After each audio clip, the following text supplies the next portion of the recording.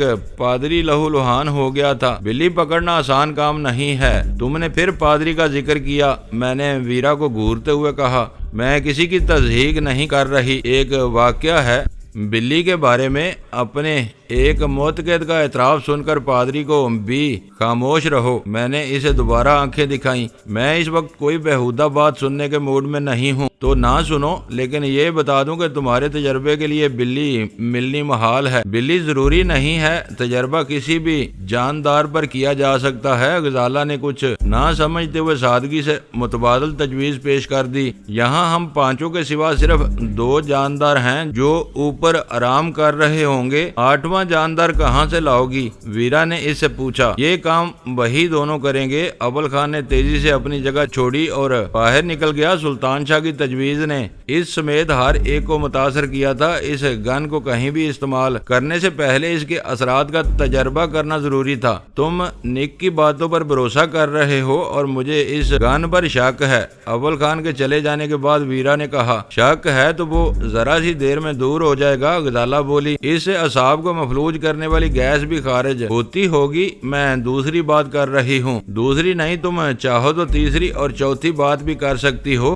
سلطان شاہ نے اس کی بات کاٹ کر کہا، لیکن ذرا جلدی کہو، کیا کہنا چاہتی ہو؟ نک نے اس گن کے خواص بہت بڑھا چڑھا کر بیان کیے ہیں۔ ڈینی کا ذہن ان سے متاثر معلوم ہو رہا ہے۔ ایک جدید ترین ہتھیار سے مجھے متاثر ہونا چاہیے تھا، میں نے کہا۔ تم نے یہ باتیں خاص طور پر دہرائی ہیں کہ یہ بی گن امریکی فوج کے خفیہ ہتھیاروں میں شامل ہے۔ ان کے کمانڈوز نے صرف 2 مہمات میں اسے استعمال کیا ہے۔ تم نے یہ غور کرنے کی زحمت نہیں کی کہ نک کو یہ ساری باتیں تم کو بتانے کا کیا مقصد تھا؟ ہم دونوں کے درمیان دوستی کی فضا استوار ہو چکی ہے۔ اسے جو کچھ معلوم تھا وہ اس نے بتا دیا۔ FBI کا فوج سے کیا واسطہ؟ ایک اہم اور خفیہ ہتھیار کے بارے میں نک کو بیٹھے بٹھائے کہاں سے معلومات حاصل ہو گئیں؟ سراغ رسانی کے اداروں کے اپنے ذرائع ہوتے ہیں۔ اس نے کسی طرح کچھ جان لیا ہوگا۔ اسی وقت اول خان کسی جانور کی فراہمی کے بارے میں اپنے آدمیوں کو ہدایت دے کر لوٹ آیا۔ تم مانو یا نہ مانو، میرا اندازہ ہے کہ کل تک نک کے فرشتوں کو بھی بی گن کے بارے میں کچھ معلوم نہیں تھا۔ اس نے تمہیں وہ سبق سنایا ہے جو ایڈی نے اسے رٹایا تھا۔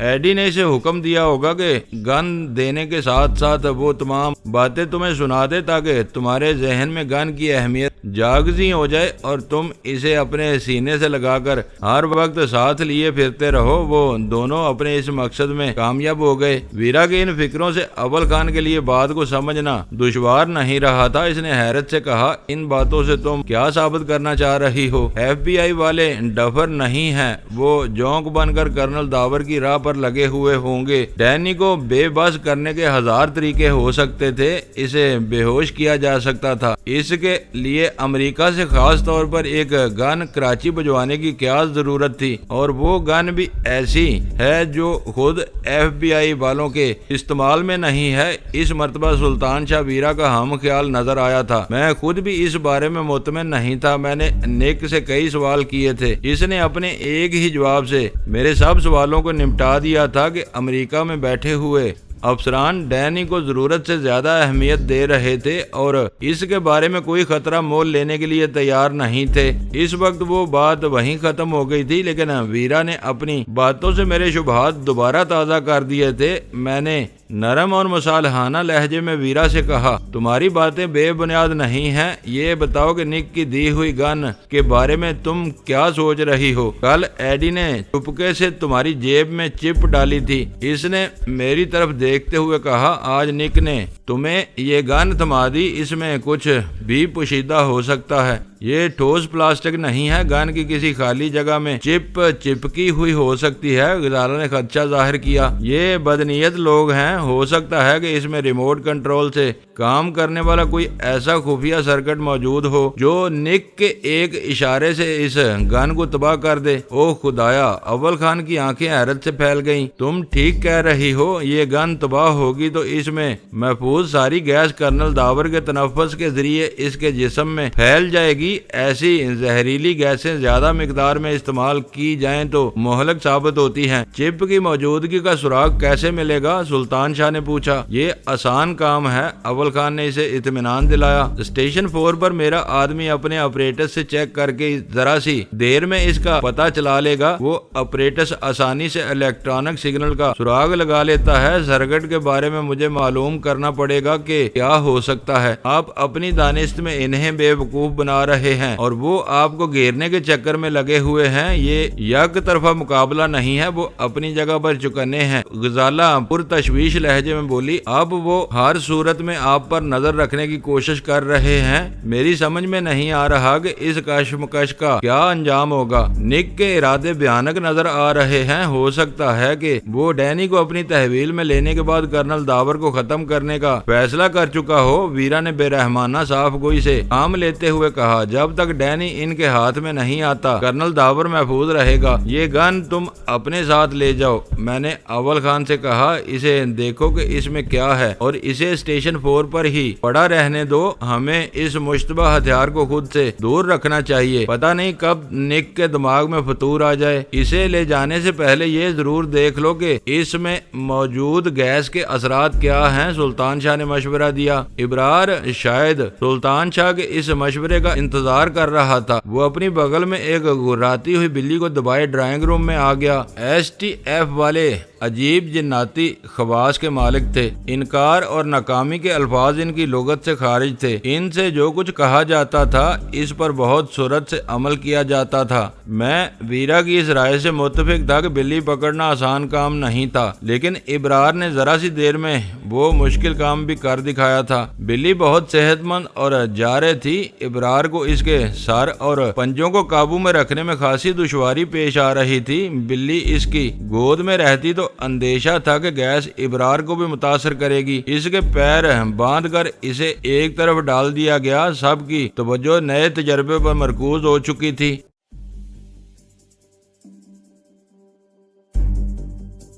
دوستو ویڈیو کو لائک ضرور کر دیا کریں۔ ISI پاک آرمی زندہ باد، پاکستان پائندہ باد۔ معزز ناظرین، اپنا خیال رکھیے گا اور اپنے اس چینل کا بھی شکریہ۔